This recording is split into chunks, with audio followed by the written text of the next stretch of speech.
दोस्तों हमारे चैनल नाथ आबिद नीमजी को लाइक और सब्सक्राइब करके हमारी हौसला अफजाई फरमाएं। बाद में अफसोस होगा आपको। बुलंद आवाज से बोलिए नारे तकबीर, नारे तकबीर। जलसा इस्लाह माशरा जिंदाबाद, जिंदाबाद जिंदाबाद। जलसा इस्लाह माशरा जिंदाबाद, जलसा इस्लाह माशरा जिंदाबाद। हजरत मौलाना मुफ्ती शकील साहब कासमी जिंदाबाद, हजरत मौलाना मुफ्ती शकील साहब कासमी जिंदाबाद। मदनी मस्जिद कारी चौक जिंदाबाद, मदनी मस्जिद कारी चौक जिंदाबाद, मदनी मस्जिद कारी चौक जिंदाबाद। हजरत का इस्तेकबाल।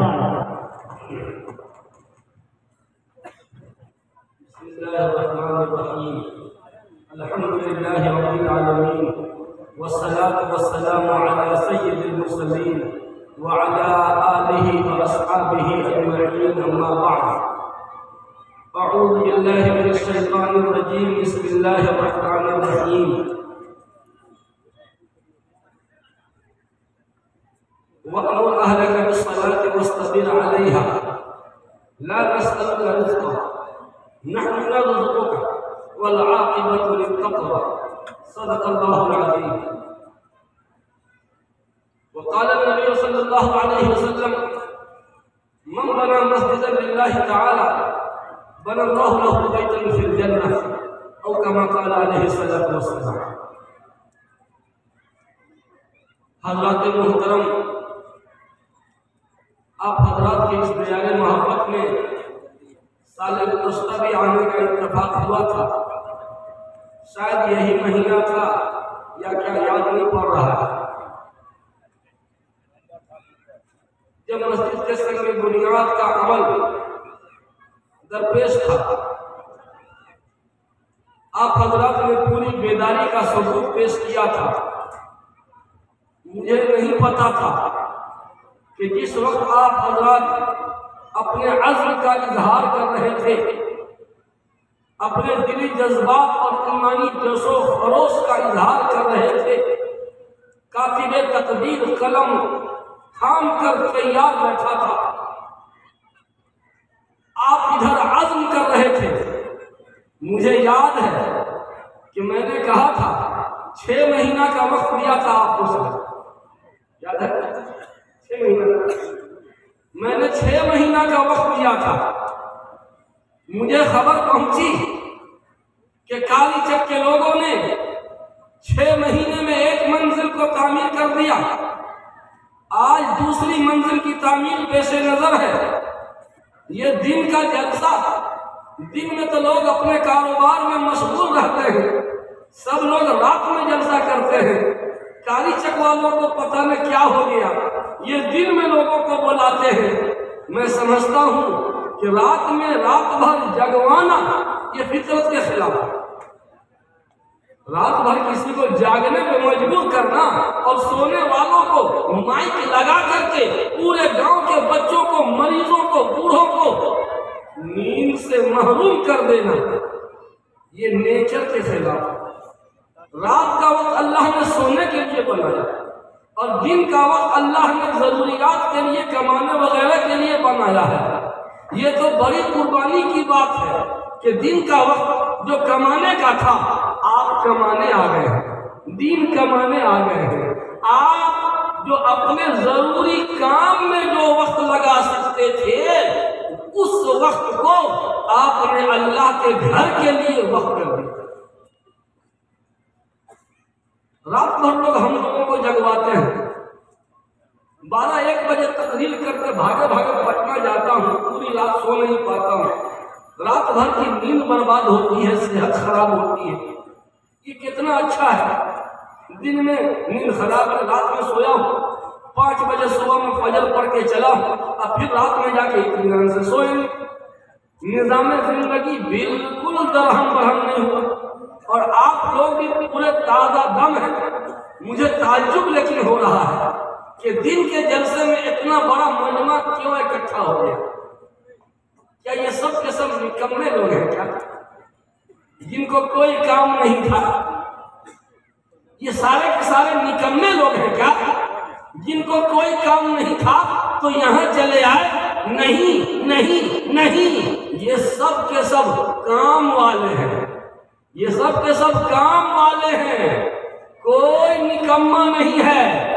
निकम्मा तो वो होता है जो बाराती में चला जाता है 200 की तादाद में महज खाने के लिए, और कुछ नहीं मिलता उसको। बाराती को कुछ मिलता है? अरे दुल्हा को तो दुल्हा मिली, असमझी जो कम वक्त उसको तो जहेज का सामान मिला, लेकिन ये बाराती को क्या मिलता है? ये तो महज खाने के लिए जाता है। निकम्मा वो लोग हैं कि कोई काम नहीं था, खाने के लिए उतना दूर चला गया। लेकिन ये सब के सब काम वाले अपनी जरूरत में जो वक्त इस्तेमाल कर सकते थे उस वक्त को आपने अल्लाह के घर के लिए वक्त किया है। मैं आपका शुक्रिया अदा नहीं करूंगा। हज़रत मौलाना कामिल साहब ने आप लोगों का शुक्रिया अदा किया, हाजरीन का शुक्रिया अदा किया, है ना? मैं शुक्रिया अदा नहीं करूंगा। क्यों? आपने आकर के किस पे एहसान कर दिया है कि शुक्रिया अदा करूं? बोलिए ना। आपने आकर किस पे एहसान किया? मुझ पे, इमाम साहब पे, मस्जिद पे, अल्लाह पे, रसूलुल्लाह पे? नहीं नहीं नहीं, आपने आकर किसी पर एहसान नहीं किया है। आप जो आए हैं खुद अपने आप पर आपने एहसान किया है, इसलिए मैं तो शुक्रिया अदा नहीं करूंगा। हाँ, दुआ दे सकता हूँ, दुआ दे सकता हूँ कि अल्लाह ताला आपकी तमाम जरूरियात को पूरी कर दे, इसलिए कि आपने अपना कीमती वक्त अल्लाह के घर के लिए वक्त किया है। इसके सिले में मैं आपको दुआ दूंगा, अल्लाह आपको हमेशा सदा बहार रखे। मैं समझता हूं आप हजरात पूरे दिलजमगी के साथ सुनने के मूड में हैं। मैं अभी तकरीर करने नहीं बैठा हूं। मेरे पास अजीबोगरीब पुड़िया है। ये जादुई पुड़िया, जानते क्या है? चाहिए? देखने नहीं दूंगा। ये एक जादुई पुड़िया है। ये हर आदमी के घर की जरूरत है। अगर मैं पेश कर दूं तो सब लूट लेगा, छीन लेगा, आपस में टुकड़ा टुकड़ा करके, थोड़ा सा हमको, थोड़ा सा हमको, थोड़ा सा हमको। ये वो पुड़िया है जो हर घर की जरूरत है। कोई फर्द ऐसा नहीं है जो कहते कि हमको नहीं चाहिए, और सबसे ज्यादा तो खुद हमको चाहिए। हमसे बचेगा तब ना आपको देंगे। पहले शेष तब गुरुदेश। सुनिए, जलसे का उन्वान 3 है: इस्लाह मुआशरा, तालीमी बेदारी, तामीर मस्जिद। अगर तीनों मौजू पर 1-1 घंटा बोलूंगा तो 3 घंटा डिस्टर्ब हो जाइएगा, और तीनों मौजू पे आधा घंटा बोलूंगा तो 1.5 घंटा। इसलिए मैंने चाहा कि किसी एक मौजू पे नहीं, मैं आपके सामने एंटीबायोटिक दवा दूं जो कई बीमारियों में काम आ जाए। एंटीबायोटिक ये तीनों अनावीन जमा हो जाएंगे। ये पुड़िया स्टेज वालों के लिए भी है, और सबसे पहले मेरे लिए है। चाहिए?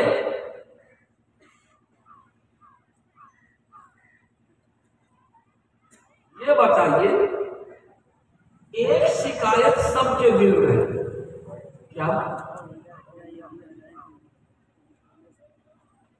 कि रिस्क में बरकत नहीं है, पैसे में बरकत नहीं है। सब आदमी बोलेगा पैसा में कोई बरकत नहीं है। बताइए, 500 रुपया लेके गए किराने की दुकान से, पैसा घट गया। पहले 50 रुपया लेके जाते थे तो एक बोरा सामान लाद के सब पे आता था, और अभी 5000 लेके गए, पता ही नहीं चला कहां हो गया। ये आम शिकायत है ना। पैसे में बरकत नहीं, पैसा बढ़ गया, बरकत घट गई।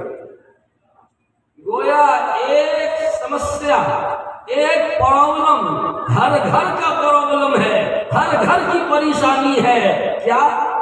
रिस्क में बेबरकती, रिस्क में बेबरकती बहुत है कि नहीं? बोलिए। अब आप ये बताइए कि किन किन लोगों को रिस्क में बरकत चाहिए और किन को नहीं चाहिए। कोई ऐसा अल्लाह का बंदा है जिसको रिस्क में बरकत नहीं चाहिए? कोई नहीं है ना। और वो कौन लोग हैं जिनको रिस्क में बरकत चाहिए? सबसे पहले तो हम हैं भाई। क्या रिस्क में बरकत चाहिए कि नहीं चाहिए? मैं तकरीबन 6 महीने से एक तहरीक लेके चला। मैं हर साल एक तहरीक चलाता हूँ, एक ही मजमून को साल भर रिपीट करता हूँ, घूम घूम के बिहार, उड़ीसा, झारखंड, बंगाल, जहां तक मैं पहुंच पाता हूँ वहां तक उस तहरीक को मैं चलाता हूँ। मैं समझता हूँ कि बहुत दूर तक ये पैगाम पहुंच चुका, तो फिर दूसरी तहरीक छेड़ता हूँ। आज हर घर की परेशानी ये है कि रिस्क में बड़ी बेबरकती है। पैसा बढ़ गया, बरकत घट गई। जानते हैं क्यों? बस इसी नुक्ते को हल करना चाहता हूं। बस यही है मेरी गुफ्तगू का खुलासा। रिस्क के दरवाजों को हमने लॉक कर रखा है, ब्लॉक कर रखा है, सील कर रखा है। रिस्क का दरवाजा बंद है, चाबी हमारे पास है, हम दरवाजे को खोल नहीं रहे। अल्लाह के रसूल सल्लल्लाहु अलैहि वसल्लम ने रिस्क के दरवाजों की कुंजियां थमा दी अपनी उम्मत को। दरवाजा खोलिएगा तब ना। आइए, रिस्क का गेट नंबर 1, चाबी थमा रहा हूं। रिस्क का पहला गेट, वक़्मुर अहलका बिस्सलाति वस्ताबिर अलैहा। यही ला नस्अलुका रिज़्क़ा नहनु नरज़ुक़ुका। रिस्क का मेन गेट, रिस्क का मेन गेट क्या है? नमाज की पाबंदी। अगर आपके रिस्क में बेबरकती हो रही है तो चेकिंग कीजिए, तलाशी लीजिए, शायद रिस्क का मेन गेट बंद है, यानी हम नमाज में कोताही कर रहे हैं। ये हो नहीं सकता कि नमाज में कोई पाबंदी करे और रिस्क की तंगी हो जाए। नहीं, कुरान ने साफ लफ्जों में कह दिया, वक़्मुर अहलका बिस्सलात। ए नबी, अपने अहलो अयाल को नमाज का हुक्म कीजिए, वस्तबिर अलैहा, और खुद भी उसकी पाबंदी कीजिए। ला नस्अलुका रिज़्क़ा, हम आपसे रिस्क नहीं मांगते। नहनु नरज़ुक़ुका, नहनु नरज़ुक़ुका, नहनु नरज़ुक़ुका, हम ही तुमको रोजी देंगे। यानी नमाज की पाबंदी करोगे तो हम तुमको रोजी देंगे। पता चला कि रिस्क का गेट नंबर 1 है नमाज। अब अपना अपना हिसाब लगा लीजिए कि गेट बंद है कि खुला है। हाजी साहब कहेंगे कि हमारे पेशानी पे नमाज की निशानी नहीं देख रहे हैं? हमारे पेशानी पे नमाज की निशानी आपको सूझ न रही है? हम तो नमाज की पाबंदी करते हैं, फिर भी रिस्क में तंगी है। नहीं हाजी साहब, माफ कीजिए, कुरान ने तन्हा नमाज पढ़ने को नहीं कहा। वक़्मुर अहलका, अपने घर वालों को, घर के हर बालिग लोगों को नमाज का हुक्म दिया, विथ फैमिली। ईद में कपड़ा अकेले पहनते हैं कि विथ फैमिली? घर में गोश्त मछली पके तो क्या हाजी साहब अकेले खाते हैं कि विथ फैमिली? घर में शादी होती है तो अकेले खुशियां मनाते हैं कि सब मिलके। घर में किसी का इंतकाल हो जाए तो अकेले आप ही गमगीन होते हैं कि पूरा घराना गमगीन होता है।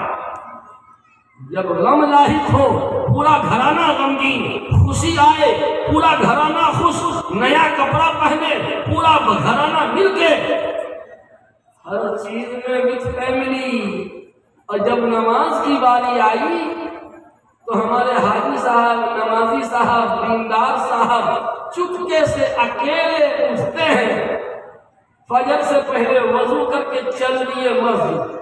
और घर में बीवी सोई है, बेटा सोया है, बहू सोई है, बेटी सोई है।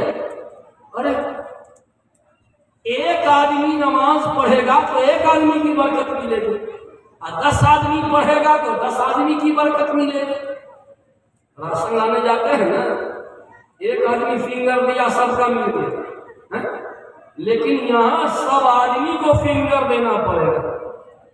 एक आदमी के फिंगर से पूरे घर के लोगों को रिस्क की बरकत नहीं मिलेगी। घर का हर बालिग आदमी फिंगर दे, और खासकर फजर की नमाज, वो तकसीमे रिस्क का वक्त है। रोजी का बंटवारा 24 घंटे में 1.25 घंटा का जो टाइम है ना, वह सुबह इज़ा तनफ़्फ़स, ये सुबह का जो वक्त है, ये सुबह का वक्त सांस लेता है।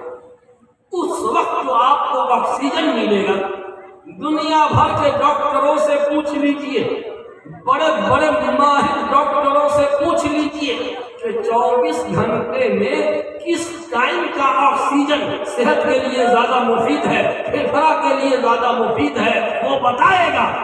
सुबह का तुलुए सुबह सादिक से तुलुए आफ्ताब, ये तकरीबन 1.25 घंटा का टाइम है, या उससे थोड़ा सा ज्यादा। जब रोजी का बंटवारा होता रहता है तो मिल्लत इस्लामिया सोई रहती है, रिस्क में बेबरकती नहीं होगी।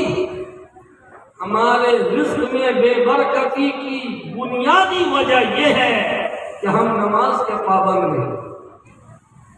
आप आजमा के देख लीजिए, इधर तवज्जो कीजिए।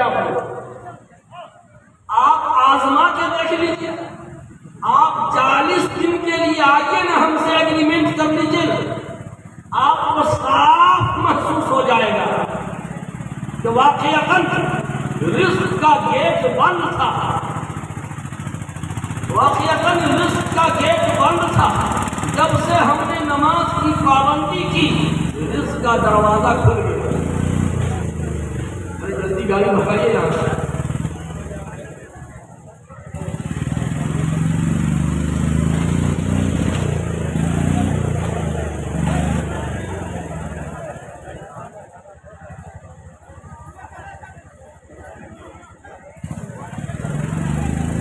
आप लोग माहौल को जरा पुरसुकून बनाइए।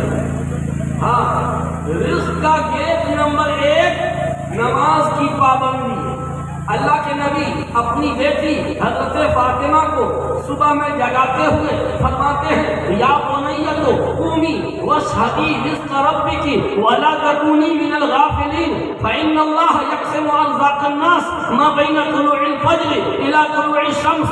ए मेरी बेटी फातिमा, ए मेरी प्यारी बेटी फातिमा, उठो उठो उठो, वशहदी रिज़्क़ रब्बिकी, अपने रब के तक़सीम रिज़्क़ में शिरकत करो, वला तकूनी मिनल गाफिलीन, गफलत करने वाली न बनो, फ़इन्नल्लाह यक़सिमु अर्ज़ाक़न नास, इसलिए कि अल्लाह ताला तुलूए सुबह सादिक से तुलूए आफ्ताब तक के दरमियान लोगों का रिज़्क़ बांटता है।